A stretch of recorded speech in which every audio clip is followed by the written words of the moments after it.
আজকের ওয়েদারটা দেখো, জাস্ট বাম্পার, খুব সুন্দর একটা ওয়েদার।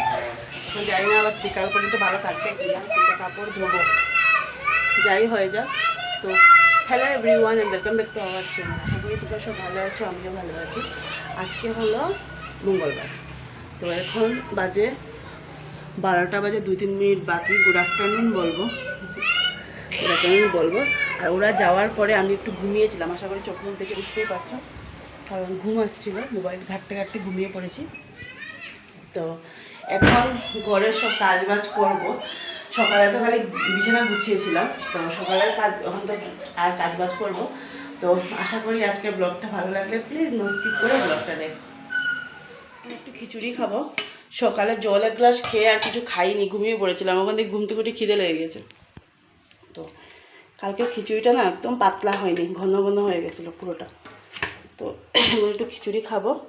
এনজুকেও দিলাম, ও ঘুমিয়েছিল আমার সাথে। আর আমি একটু কথা নিয়ে নিই, দাঁড়া। তো এই যে খিচুড়ি, লেবু, আচার, তরকারি সব নিয়ে নিয়েছি। এখন আমি এটা খেয়ে নিই, তারপরে আবার কাজ বাজ। ওয়েদারটা খুব ভালো, দাঁড়াও তোমাদেরকে দেখাই ওয়েদারের অবস্থা।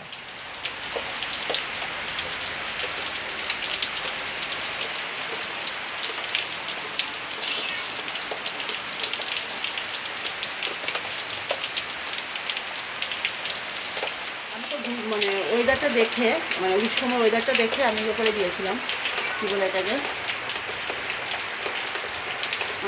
ওই কাপড় ভিজিয়ে দিয়েছিলাম এক বালতি, ভিজতে হবে, ভিজিয়ে দিয়েছি যেহেতু।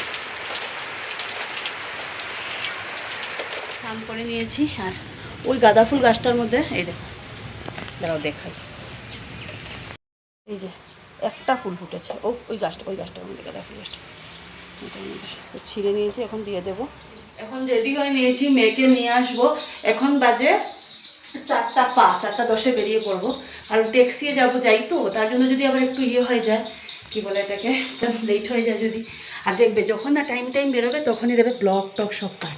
আর বাইরের কন্ডিশন দেখো, এই এখন বৃষ্টিটা কম, অল্প আগে ঝিরিঝিরি এখনও বোধহয় পড়ছে, কিন্তু আমি ছাতা নিয়ে যাবো। ওইদিকে আবার রোদ্দুর উঠছি, সূর্য রশ্মিটা। আর গুটুনকে ভাত দিয়ে দিয়েছে, গুটুনের বেলটা ধুয়ে দিয়েছি বলে ছোট্ট একটা রশি দিয়ে ওকে বেঁধে রেখেছি। তো বেরিয়ে পড়ি। আর আপনাদের দেখেই তো আমি 12টার সময় একটু খেয়েছিলাম, এখন আর খাবো না, কারণ 12টার সময় খেয়েছি তো, এখন খেলে আবার একটা অবেলা ভাব, মানে একটা হয়ে যাবে, আমার প্রবলেম হয় এরকম, ওর জন্য।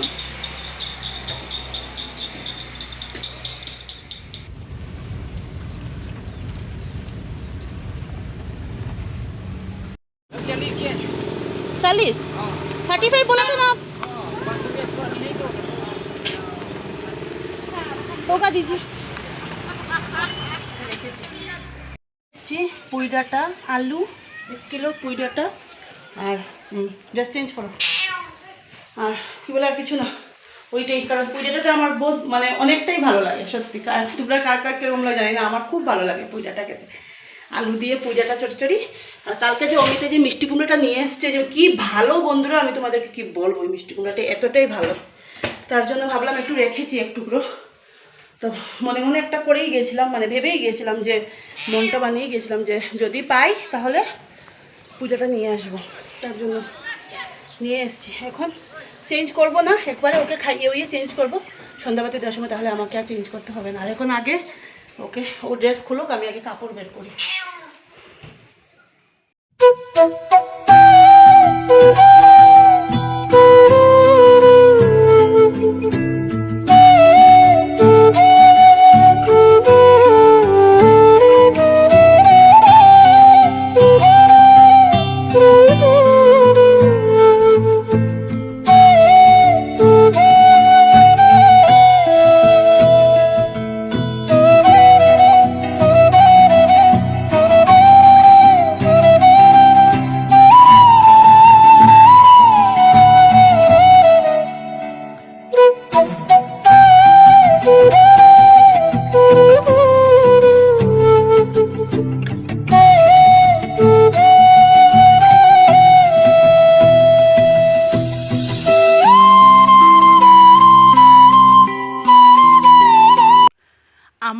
বন্ধুরা এই সামনে জায়গাটার মধ্যে অনেক কিছু গাছগাছালি লাগাবার ইচ্ছা করে। মানে বাজারেও তো পাওয়া যায় আজকাল, যেগুলো এতটা বড় হয় না, কলম করে দিলে সুন্দর হয়ে থাকে। কিন্তু কি করব, জায়গাটাও যেহেতু কম আর যেহেতু লোকের জায়গা, নিজের বাড়ি হলে আলাদা হতো। সব এখানে তো আর বাইরে থাকতে গেলে এতটা করাও যায় না। আর দেন যে যাই হোক না কেন, এটা একটা মানে আমরাই হাঁটি, এদিকে তো অন্য কারো হাঁটার কথাও না। এটা মানে তবু কোনো কোনো সময় কেউ যাওয়া আসা করে, আর সচরাচর তো আমরাই বেশিরভাগ। তবু কীরকম লাগে মানে, কিন্তু না তবু যদি আমার খুব ইচ্ছে হয়, যেমন জবা ফুল গাছ, তারপরে এদিকে আরও কিছু কিছু গাছ, কিন্তু অমিত সবসময় না করে, কারণ যেহেতু পরের জায়গা একটা কীরকম একটা হয়ে যাবে, জাবড়া হয়ে যাবে বা কিছু কিছু এগুলোর জন্য ও ঠিকই বলে। যেমন এখানে অ্যালোভেরা গাছ একটা, 2-3টে অ্যালোভেরা গাছ, গাঁদা ফুল, অরেঞ্জ, ওগুলো মানি প্লান্ট, ওগুলোই রেখেছি। যেহেতু এগুলো এতটা বড় হয়ও না, আর বড় হলেও এতটা ভালো লাগে, কিন্তু না ফুল, এই যে আজকে একটা এই গাঁদা ফুল গাছে একটা ফুল পেলাম, মানে কি বলবো, মনটা যে কি ভালো লেগেছিল। সবসময় দেখো বাজার থেকে কিনে এনে দেওয়া যায় না, আর আমার না কোনো জায়গা থেকে ফুল এনে দিতে ভালো লাগে না কারো বাড়ি থেকে, কারণ সবার বাড়িতে যখন গাছ হয় স্বাভাবিক সবার ঠাকুরকে দেওয়া বা কারো পারমিশন ছাড়া কারো জায়গা থেকে কারো বাড়ি থেকে ফুল আনাটা কীরকম একটা ভালোও লাগে না। আর ওই ডেলি ঠাকুর দেব, নিত্য 30 দিন ঠাকুর দেবো, কত লোকের বাড়ির থেকে লোকের জায়গা থেকে ফুল নেব বলো তো। আর বাজারটা যদি সামনে ফুল বিক্রি হতো, আমি কিন্তু ডেইলি ফুল নিয়ে আসতাম।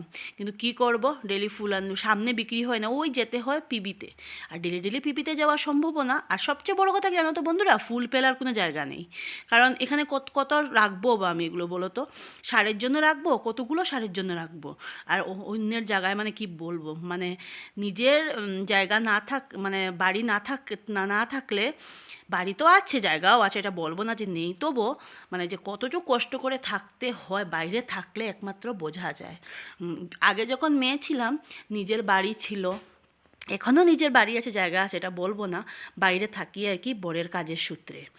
তো আগে যখন নিজের জায়গা ছিল তখন মানে কি বলবো, ফুল গাছে থাকতো, দেওয়ার ইচ্ছে করতো না ঠাকুরকে, দু একটা পেরে দিয়ে দিতাম, ভালো লাগতো না সাজাতাম। কিন্তু এখন একটা যদি ফুল পাই ওইটা দিয়েই ভালো করে মানে, কিন্তু পূজাপালি হলে আনা হয়, পূজা হলে বা কোনো কিছু হলে ঠাকুরের আর কি থাকে না, যেমন পূজা তখন আর কি আমরা গিয়ে পিবি থেকে গিয়ে আমি নিয়ে আসি, কিন্তু সবসময় তো আনাটা সম্ভব হয় না। তো ভাবলাম আজকে তোমাদের সাথে এই কথাগুলো শেয়ার করি, যেহেতু এখানে গাছগাছা, আর দেখবে ঘরের সামনে না একটু গাছগাছা থাকলেও ভালো লাগে, ওইটার একটা অক্সিজেন কিন্তু আছে। আর বলতেই বলে যে গাছে কার্বন ডাই অক্সাইড নিয়ে আমাদেরকে অক্সিজেন প্রদান করে, তাই তো বন্ধুরা, তো খুবই ভালো লাগে। আর নিজের নিজের জায়গায় দিতে আলাদাই একটা কিন্তু। আর ওই দেখো কোথার থেকে একটা অরেঞ্জ গাছ নিয়ে এসছে, ওইটাও দেখো খুব সুন্দরই লাগছে দেখতে কিন্তু, না সবুজ গাছগাছালি, যখন ঘুম থেকে উঠে সবুজ গাছগাছালির দিকে তাকানো হয়, মনটাও কিন্তু ভালো হয়ে যায়। সব সময় দেখবে আমাদের সামনে যদি এরকম থাকে, তার জন্য না আমার ধান ক্ষেত, তারপরে বাগান, তারপরে খুব ভালো লাগে, খুবই ভালো লাগে। ছোটোর সময় যখন আমার দিদার বাড়িতে কলকাতা যেতাম, ওখানে আম বাগান ছিল, আম বাগানের মধ্যে দাঁড়াতে কিন্তু খুব ভালো লাগে, চারিদিকে আম গাছ থাকবে, তারপরে দিকে আর আমের যখন সময় হয় তখন তো আরও ভালো লাগে, যখন আসে আর কি, কী বলে এটাকে, যে মুখে আসছে না, এটা যখন যখন ধরার টাইমে খুবই ভালো লাগে।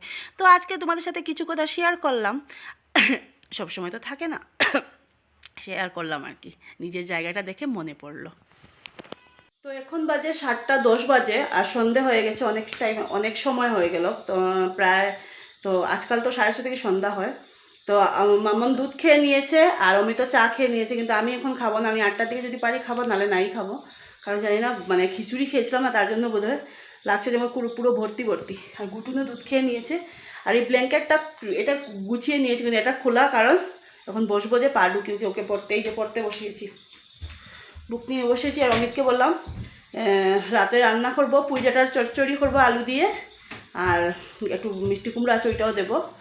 আর ওকে বললাম যে কাজ করো, পনির নিয়ে আস, অনেকদিন হচ্ছে পনির খাওয়া হয়নি, পনির এখন আজকাল আমাদের সোমবারে দিনের বেলা তো খাওয়াও হয় না, আর কি বলে রাত্রেবেলা খিচুড়ি খাওয়া হয়ে যায়, তার জন্য আজকাল নিরামিষ যদি পনির খাওয়া হয় না, তো বললাম আজকে একটু কোনো হলে পায়ে যদি তো আনবে, আনা হলে তো যেটা আছে ওইটাই বানাবো।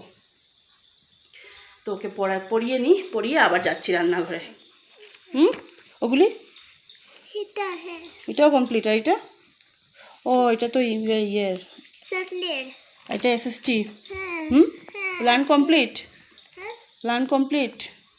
এগুলি কি ইম্পর্টেন্ট পয়েন্টস? স্পেলিং মিস্টেক হয়েছে না? ওগুলি পড়ো না, স্পেলিং মিস্টেক।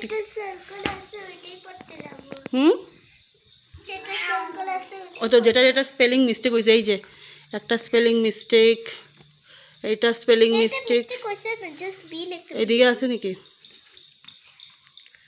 তো এই যে বন্ধুরা, আজকে ব্লগটা যে কিরকম করছি সত্যি, মানে ওই সকাল থেকে বিকেল, বিকেল থেকে সকাল থেকে দুপুর থেকে শুরু করেছি, দুপুরে চলে গেলাম, বিকালে গেলাম। আজকে ব্লগটা এরকম, প্লিজ তোমরা দেখে নিও, কালকে একটু ভালো করে করবো। তো এই যে তরকারি বসিয়েছি এখন, পুঁই ডাঁটা দিয়ে, আলু দিয়ে, গাজর আর কি ছিল, ও না আর কিছু না, গাজর, পুঁই ডাঁটা, মিষ্টি কুমড়া, হ্যাঁ মিষ্টি কুমড়া ছিল, মিষ্টি কুমড়ার তরকারি। আর এখন করবো পনিরের তরকারি। আর আজকে পনির তরকারি করবো পেঁয়াজ রসুন দিয়ে, কারণ অমিতকে বলেছিলাম করবো নি, বললো করো, তাহলে তো পারমিশন পেয়ে গেছি, এখন করবো। ও যদি না খায় আমার ভালো লাগে না, না করতে, স্বাভাবিক। আমি তো বলেইছি ও একটু মানে এক্সট্রা কিছু ট্রাই করতে অমিত চায় না। তো আজকে হলো, তো করে নিয়ে আর বেশি একটা যদি দেখাতে যাই না, ব্লগ হয়ে যাবে অতিরিক্ত লম্বা। কালকে থেকে তোমাদের সাথে সব কাজবার শেয়ার করে একটা ব্লগ করবো। যেই জিনিসটাকে সবসময় নিরামিষভাবে খেয়েছিলাম, সেই জিনিসটাকে আজকে পেঁয়াজ রসুন দিয়ে বানাচ্ছি। জানি না কীরকম হবে, কিন্তু বন্ধুরা দারুণ ছিল খেতে। তখন তো জানতাম না রান্না করার সময়, কিন্তু পরের দিকে যখন খেয়েছি খুবই ভালো লেগেছে খেতে, আলাদা কিছু লেগেছে। সবসময় দেখবে না একঘেয়েমি ভালো লাগে না, কিন্তু আমি রান্নাটা নিয়ে এত এক্সপেরিমেন্ট করতে যাই না, কারণ আমার ঘরে ও এতটা খেতে চায় না এগুলো, মানে ও যেরকম খেয়ে এসছে ওরকমই খেতে চায়। হঠাৎ কিছু আর কি ও খেতে চায় না, ওর মানে একটা প্রবলেম হয় তার জন্য। তো দেখো আমার তরকারিটা কমপ্লিট হয়ে গেছে, আর খেতেও কিন্তু বন্ধুরা দারুণ হয়েছিল, কি বলবো তোমার। তো এই যে বন্ধুরা, গুটুনকে ভাত দিয়ে দিয়েছি, এই যে বসে আছে, আর মামামকে এখন ভাত খাওয়াবো, আর আমার রান্না বান্না কমপ্লিট। আমাদেরকে দেখাই, এটা হলো পনির দিয়ে আলু দিয়ে তরকারি। তেলটা একটু কম হয়েছে, লাগছে তো ভালো, যাই হোক আমার তো এমনিতেই তেল কম হয় না। আর এই যে চচ্চড়ি, পুঁই ডাঁটা, আর তোমাদেরকে বলেছিলাম বাঁধাকপি টপি দিয়ে সব কিছু দিয়ে একটা চচ্চড়ি। আর এই যে সকালের ডাল আছে, আর ওখানে ভাত আছে রাইস কুকারে। আজকের ভিডিওটা এখানেই শেষ করবো। ও এখানে আসেনি, আর বৃষ্টি যদি চলে এসছে, বোধহয় বৃষ্টি বোধহয় ওইদিকে দিচ্ছে বলে বোধহয় আটকে পড়ে গেছে। আর মামামকে খাইয়ে দেবো, আর এখন খেয়ে দিয়ে সব কিছু শেষ, আমি একটু ফ্রেশ হবো, এগুলো তোমাদের সাথে শেয়ার কি করবো, দেন ঘুমোবো, বিছানা ঝাড়বো, ঘুমিয়ে পড়বো। তো কি বলে এটাকে দেখি, মামাম খাইতে খাইতে যদি আসাতে আসবে, নাহলে আমি খেয়ে নেবো, কারণ আমার বেশি একটা লেট করে খেলে না প্রবলেম হয় এখন গ্যাসের জন্য। তো বাই বাই, কালকে আরেকটা নিউ ব্লগ নিয়ে আসছি। আর নতুন বন্ধু যারা, প্লিজ প্লিজ আমার চ্যানেলটা সাবস্ক্রাইব করে দিও। Good night and sweet dreams, by.